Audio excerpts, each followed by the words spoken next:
오늘 이야기는 4년 동안 말하지 못했던 한 통의 안부 전화에 대한 이야기입니다. 끝까지 들으시면 따뜻하게 지내세요라는 말이 다르게 들리실 거예요. 문을 열기도 전에 이상한 정막이 느껴졌다. 새벽 5시의 겨울은 늘 조용했지만 오늘의 고요함은 달랐다. 영희는 이불을 걷어내고 일어나 방문 손잡이에 손을 얹었다. 손끝이 차가웠다. 아니, 온몸이 차가웠다. 이유를 알 수 없는 불안감이 등줄기를 타고 올라왔다. 복도를 지나 거실로 나섰을 때 창문 틈으로 스며든 바람이 커튼을 살짝 들어 올렸다. 분명 어젯밤 잠그고 잤는데. 영희는 창문 쪽으로 다가가 손으로 틈을 더듬었다. 잠금 장치는 제대로 걸려 있었다. 그런데도 바람이 들어왔다.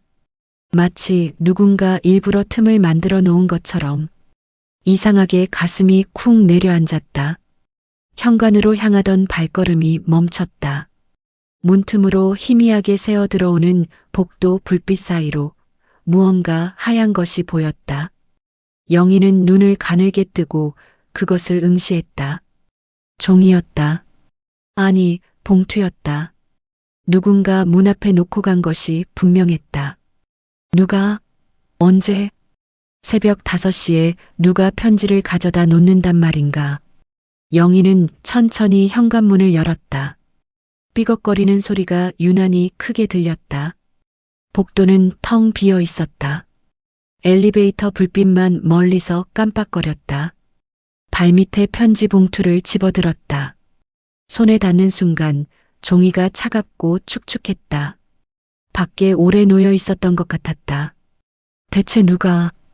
봉투 앞면에는 아무것도 적혀 있지 않았다. 뒷면을 뒤집어 보니 발신인 이름이 있어야 할 자리에 찍힌 자국이 보였다. 누군가 의도적으로 뜯어낸 것처럼 깔끔하게 잘려 있었다. 그 모서리 끝에 희미한 잉크 자국만 남아 있었다. 왜 이름을 감춘 걸까? 영희는 봉투를 들고 안으로 들어와 문을 닫았다. 잠금 장치를 2번 확인했다. 하지만 불안은 사라지지 않았다. 오히려 더 짙어졌다. 손안의 편지가 마치 살아있는 것처럼 미묘하게 떨리는 것 같았다. 거실 탁자에 앉아 봉투를 내려놓았다. 개봉하지 않은 채로. 뜯어볼 용기가 나지 않았다. 아니, 정확히는 두려웠다. 그 안에 무엇이 적혀 있을지, 누가 보낸 것인지 알고 싶지 않았다. 아니, 알고 싶었다. 그러나 동시에 알고 싶지 않았다. 모순된 감정이 가슴속에서 뒤엉켰다. 영희는 창밖을 바라봤다. 새벽 하늘이 서서히 밝아오고 있었다. 겨울 아침은 늘 이렇게 느리게 왔다. 시간이 얼어붙은 것처럼. 그 순간 오래전 기억 하나가 떠올랐다. 딸 은수가 고등학생이던 때였다. 어느 겨울 아침 그 아이도 이렇게 편지를 문 앞에 두고 간 적이 있었다. 학교에 가기 전 말로는 차마 하지 못할 사과의 말을 편지로 남겼었다.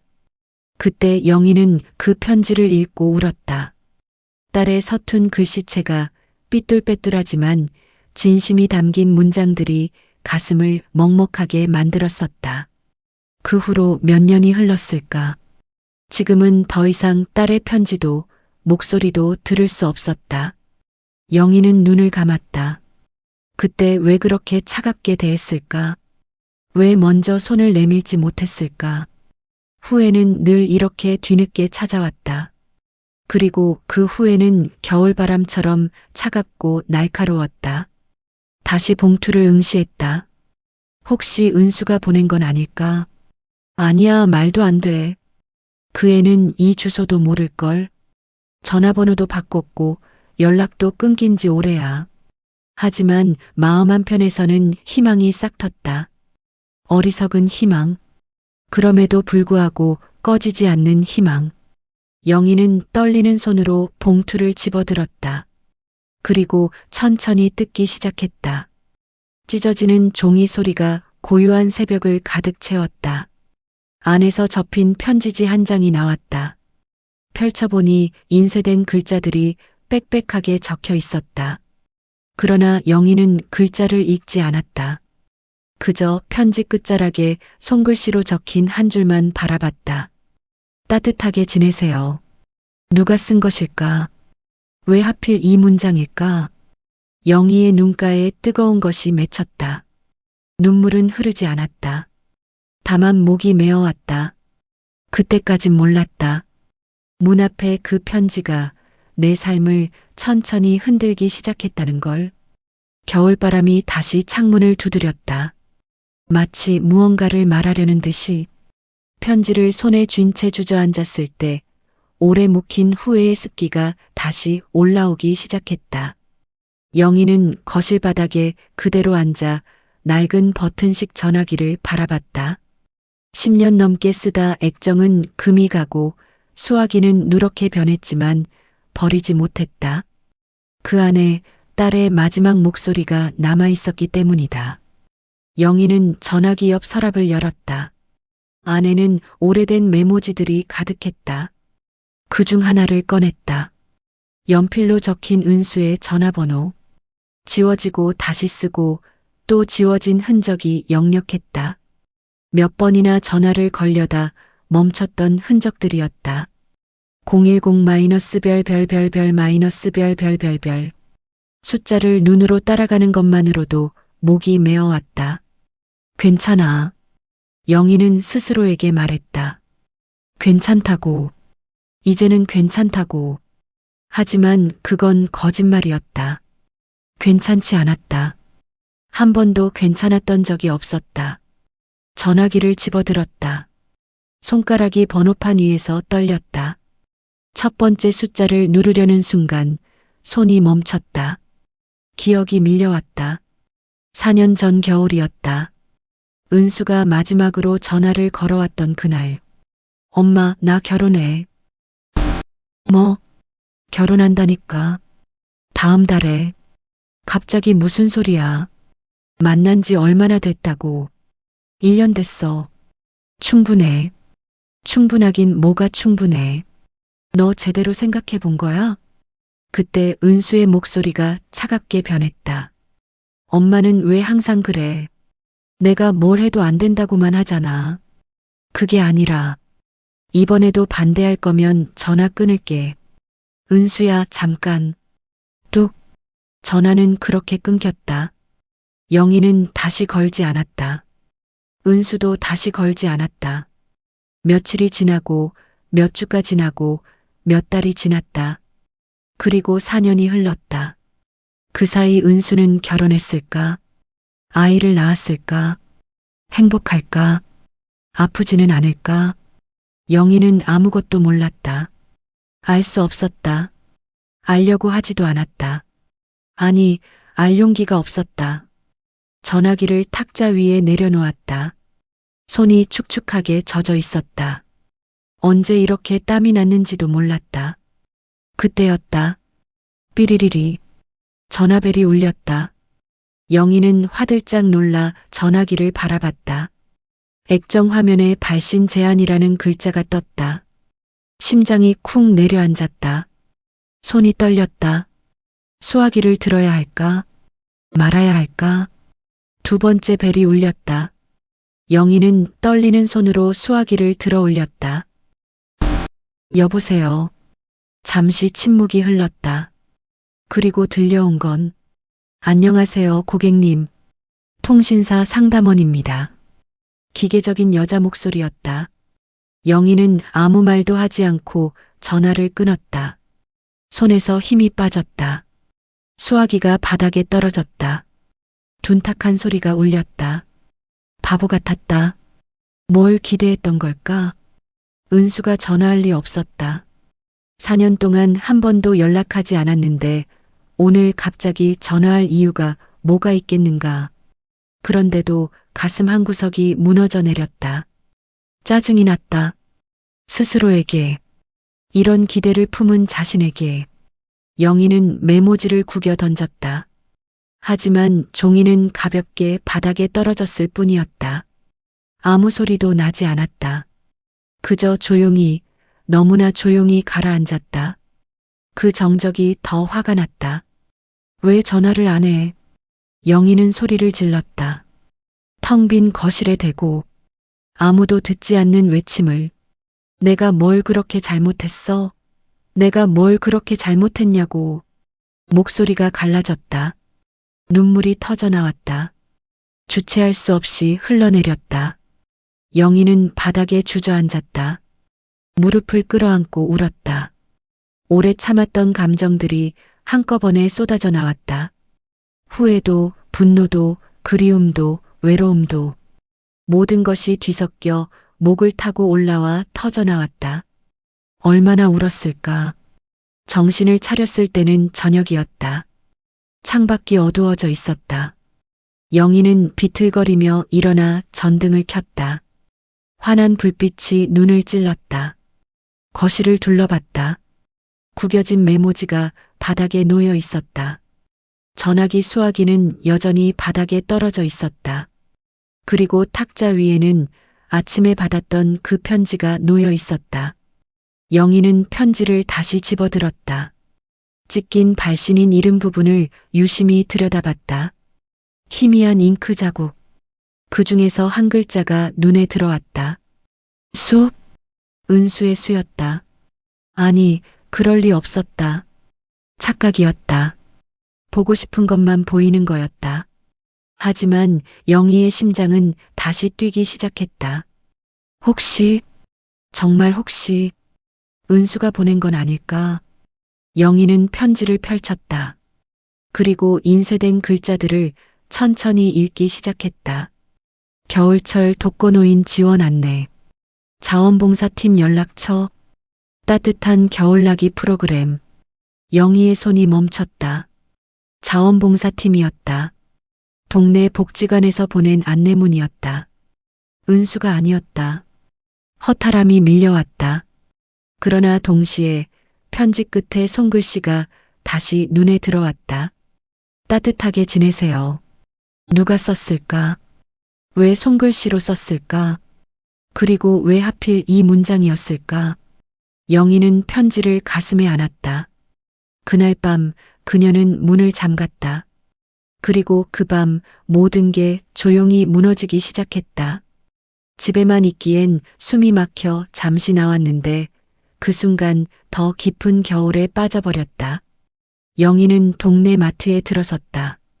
형광등 불빛이 눈부셨다. 카트를 밀며 진열대 사이를 지나갔다. 평소처럼 아무렇지 않은 척. 하지만 손은 여전히 떨리고 있었다. 과일 코너를 지나치던 순간이었다. 귤 향이 코끝을 스쳤다. 영희의 발걸음이 멈췄다. 은수가 어릴 때 제일 좋아하던 향이었다. 은수가 겨울마다 손톱이 노래지도록 귤을 까먹던 모습이 떠올랐다. 그때는 귀찮았다. 자꾸 사달라고 조르는 게. 지금 생각하면 그게 얼마나 소중한 순간이었는지. 영희는 귤 하나를 집어들었다. 손바닥 위에서 굴렸다. 차갑고 단단했다. 코에 대고 향을 맡았다. 새콤달콤한 향이 기억을 깨웠다. 그때였다. 실례합니다. 뒤에서 목소리가 들렸다. 영희는 돌아봤다. 젊은 여자가 서 있었다. 긴 머리, 갈색 코트, 회색 머플러. 그리고 영희의 심장이 멈췄다.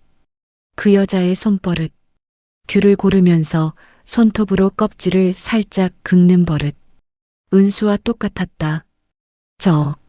괜찮으세요? 여자가 물었다. 영희가 멍하니 서 있었기 때문이었다. 영희는 황급히 비켜섰다. 여자는 고맙다는 듯 고개를 숙이고 귤을 골랐다. 그 모습을 지켜보는 내내 영희의 가슴은 두근거렸다. 닮았다. 너무 닮았다. 손버릇뿐만이 아니었다. 귤을 고르는 방식. 작은 것보다 큰 걸 고르는 것. 색깔보다 무게로 판단하는 것. 모두 은수가 하던 방식이었다. 여자가 카트를 밀고 지나갔다. 영희는 무의식적으로 그 뒤를 따라갔다. 여자는 빵 코너로 향했다. 단팥빵 앞에서 멈췄다. 하나를 집어들었다. 은수도 단팥빵을 좋아했다. 영희의 발걸음이 빨라졌다. 더 가까이 다가갔다. 여자의 옆모습이 보였다. 코의 선, 턱선, 귀의 모양. 혹시, 정말 혹시, 저기, 영희는 입을 열었다. 목소리가 떨렸다. 여자가 고개를 돌렸다. 얼굴이 보였다. 영희의 입이 다물어졌다. 아니었다. 전혀 다른 사람이었다. 네? 여자가 물었다. 의아한 표정으로. 아니에요. 죄송해요. 영희는 황급히 고개를 숙이고 돌아섰다. 카트를 버려둔 채 마트를 나왔다. 차가운 바람이 얼굴을 때렸다. 숨이 가빠졌다. 바보 같았다. 어떻게 모르는 사람을 딸이라고 착각할 수 있단 말인가. 그런데도 가슴은 아팠다. 기대했던 것이다. 그 여자가 은수였으면 좋겠다고. 우연이라도 마주쳤으면 좋겠다고. 그래서 먼저 말을 걸고 싶었던 것이다. 은수야. 단 3글자. 그렇게 부르고 싶었다. 영희는 마트 앞 벤치에 주저앉았다. 손으로 얼굴을 감쌌다. 눈물이 나올 것 같았지만 나오지 않았다. 그저 목이 막혔다. 얼마나 앉아 있었을까. 누군가 옆에 앉는 기척이 느껴졌다. 영희는 고개를 들었다. 아까 그 여자였다. 손에는 귤 봉지와 단팥빵 봉지를 들고 있었다. 혹시? 여자가 조심스럽게 말했다. 제가 누굴 닮으셨나요?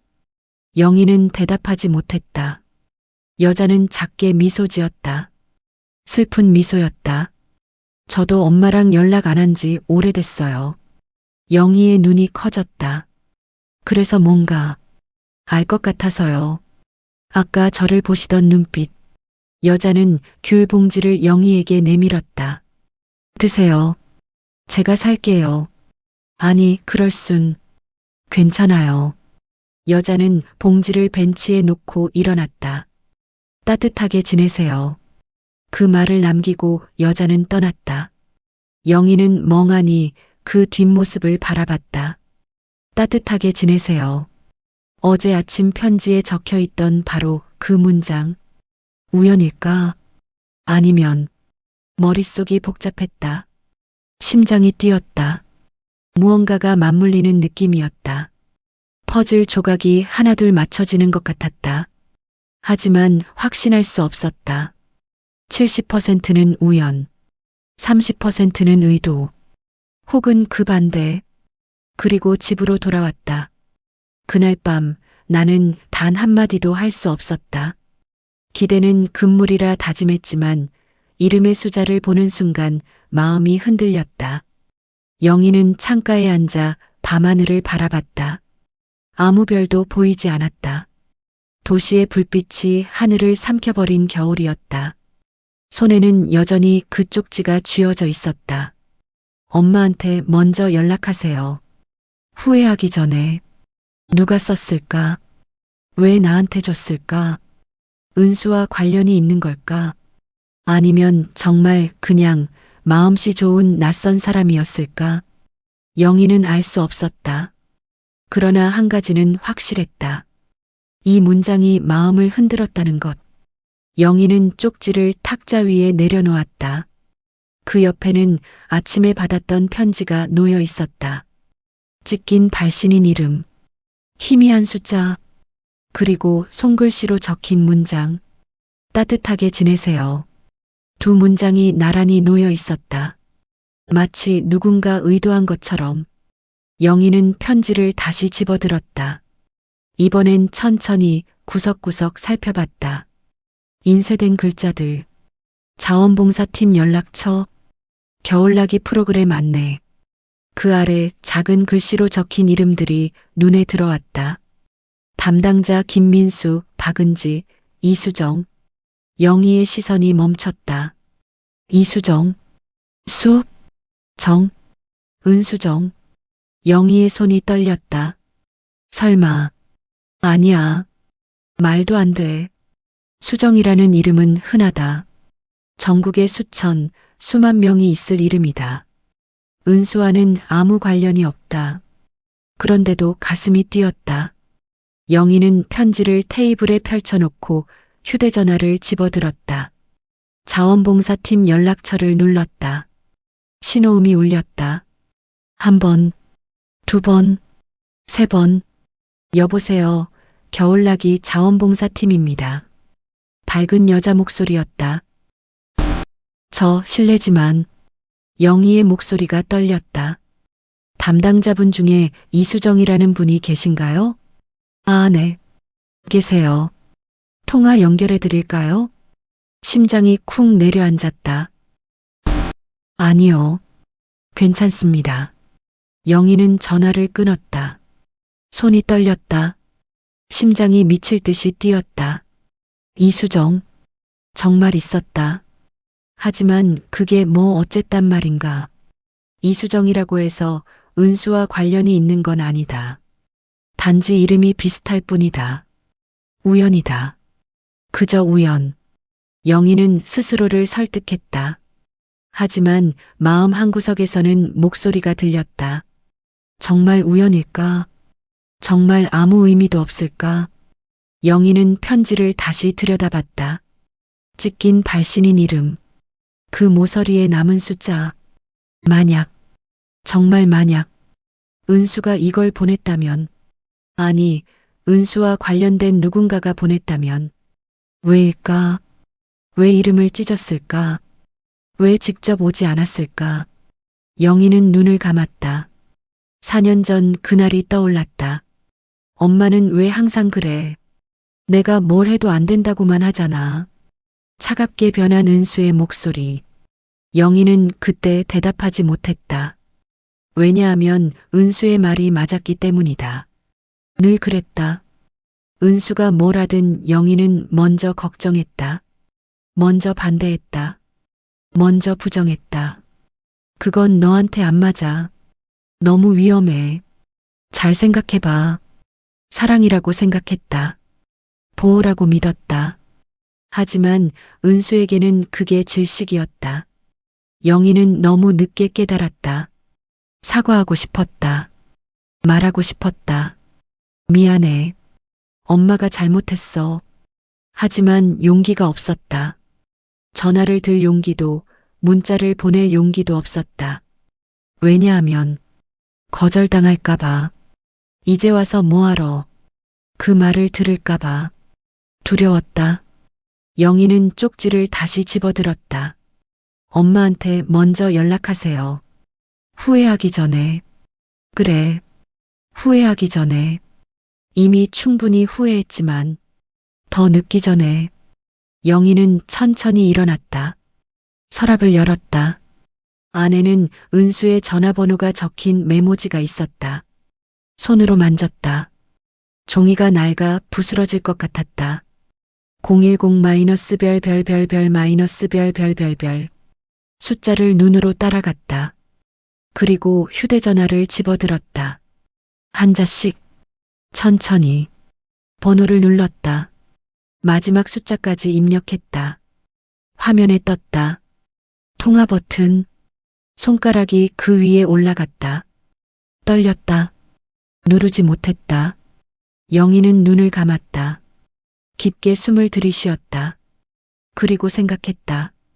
만약 은수가 받지 않으면, 만약 번호가 바뀌었으면, 만약 화를 내면, 그래도 괜찮다. 적어도 시도는 했다고 스스로에게 말할 수 있다. 영희는 눈을 떴다. 그리고 통화 버튼을 눌렀다. 신호음이 울렸다. 한 번, 두 번, 세 번. 영희는 숨을 참았다. 4번, 5번. 연결음이 끊겼다. 음성사서함이 나올 줄 알았다. 하지만 들린 건 여보세요? 영희의 심장이 멎었다. 은수의 목소리였다. 4년 만에 듣는 여보세요? 다시 들렸다. 약간 의아한 톤으로. 영희는 입을 열려 했다. 하지만 목소리가 나오지 않았다. 목이 막혔다. 누구세요? 은수가 물었다. 영희는 눈을 감았다. 눈물이 흘러내렸다. 은수야. 겨우 세 글자를 말했다. 전화 너머가 조용해졌다. 긴 침묵이 흘렀다. 그리고 은수의 목소리가 들렸다. 엄마. 작고 떨리는 목소리. 영희는 고개를 끄덕였다. 은수가 볼 수 없는데도 응, 엄마야. 조금은 알 것 같았다. 이제는 내 몫에 숨을 쉬어야 한다는 걸. 트라우마가 두었던 마음이 결국 새어나오는 건 늘 이렇게 사소한 순간이었다. 엄마. 전화 너머 은수의 목소리는 떨리고 있었다. 영희는 대답하지 못했다. 입술이 떨렸다. 목이 메어왔다. 손에 쥔 전화기가 축축하게 젖어갔다. 엄마 맞지? 다시 물었다.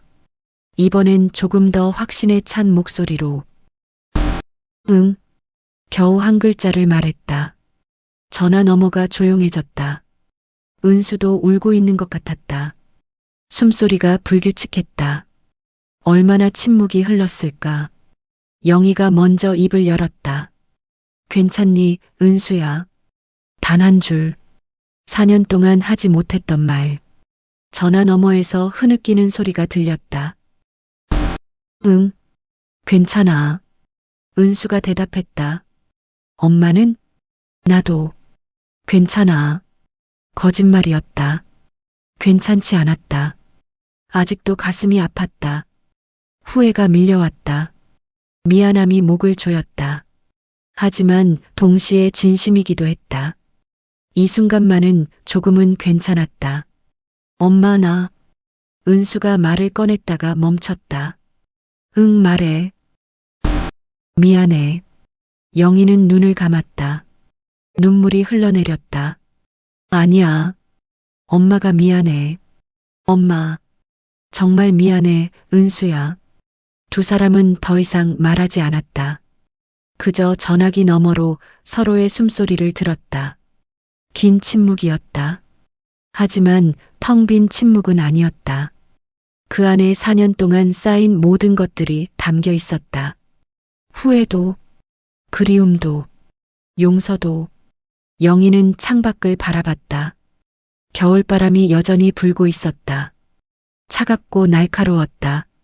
하지만 더 이상 두렵지 않았다. 은수야. 응. 천천히 하자. 뭘? 우리. 천천히 다시 시작하자. 전화 너머가 조용해졌다. 그리고 은수가 작게 웃었다. 응. 천천히. 영희도 미소 지었다. 오랜만에 짓는 웃음이었다. 통화는 그렇게 끝났다. 길지 않았다. 많은 말을 하지도 않았다. 사과도 해명도 변명도 없었다. 그저 서로가 살아있다는 것, 서로가 아직 그리워하고 있다는 것, 그것만 확인했다. 우리가 나눈 건 거창한 대화가 아니라 끊기지 않은 숨소리 한 줄에 더 가까웠다. 영희는 전화기를 내려놓았다. 손이 여전히 떨렸다. 하지만 이번엔 두려움이 아니었다. 탁자 위를 바라봤다. 아침에 받았던 편지가 놓여 있었다. 찢긴 발신인 이름, 희미한 숫자, 그리고 손글씨로 적힌 문장. 따뜻하게 지내세요. 영희는 편지를 집어들었다. 그리고 천천히 접었다. 서랍 안에 넣었다. 버리지 않았다. 간직하기로 했다. 이 편지가 누가 보낸 건지, 정말 은수와 관련이 있는지는 중요하지 않았다. 중요한 건 이 편지가 영희를 움직이게 했다는 것, 닫혀있던 마음을 열게 했다는 것. 영희는 마트에서 받았던 귤 봉지를 꺼냈다. 하나를 까서 입에 넣었다. 새콤달콤한 맛이 입안에 퍼졌다. 은수가 좋아하던 맛. 이제는 슬프지 않았다. 그저 그리웠다. 그리고 그 그리움이 나쁘지 않았다. 영희는 귤을 천천히 씹었다. 창밖을 바라봤다. 겨울이 여전히 깊었다. 하지만 봄은 언젠가 올 것이었다. 천천히, 아주 천천히. 영희는 낡은 전화기를 응시했다. 이제는 그것이 무척 무겁지 않았다. 그저 하나의 물건이었다. 추억이 담긴 물건. 손을 뻗어 전화기를 만졌다. 차가웠던 플라스틱이 손의 온기로 조금씩 따뜻해졌다. 영희는 작게 웃었다. 그리고 생각했다. 이제는 괜찮을 것 같다고. 모든 게 완벽하게 해결된 건 아니었다. 은수와의 관계가 단번에 회복된 것도 아니었다. 아직 많은 이야기가 남아 있었다. 할 말도 들을 말도 많았다. 하지만 시작은 했다. 그것만으로 충분했다. 영희는 일어나 부엌으로 갔다. 따뜻한 차를 한 잔 끓였다. 김이 모락모락 올라왔다. 컵을 들고 다시 창가로 돌아왔다. 앉았다. 차를 한 모금 마셨다. 따뜻했다. 겨울바람이 창문을 두드렸다. 이번엔 부드럽게, 마치 인사하듯이. 영희는 창밖을 바라보며 중얼거렸다. 따뜻하게 지낼게. 누구에게 하는 말인지 몰랐다. 은수에게일 수도, 스스로에게일 수도, 혹은 이 겨울에게일 수도 중요하지 않았다. 영희는 차를 마셨다. 그리고 조용히 미소 지었다. 닫혀있던 건 전화기가 아니라 내 마음이었다. 그리고 이제 조금씩 열리고 있었다. 이 이야기가 좋으셨다면 따뜻한 안부 한 통 떠오르는 사람에게 전해보셔도 좋겠습니다. 이런 시니어 감성 이야기 더 듣고 싶으시면 구독과 좋아요 부탁드릴게요.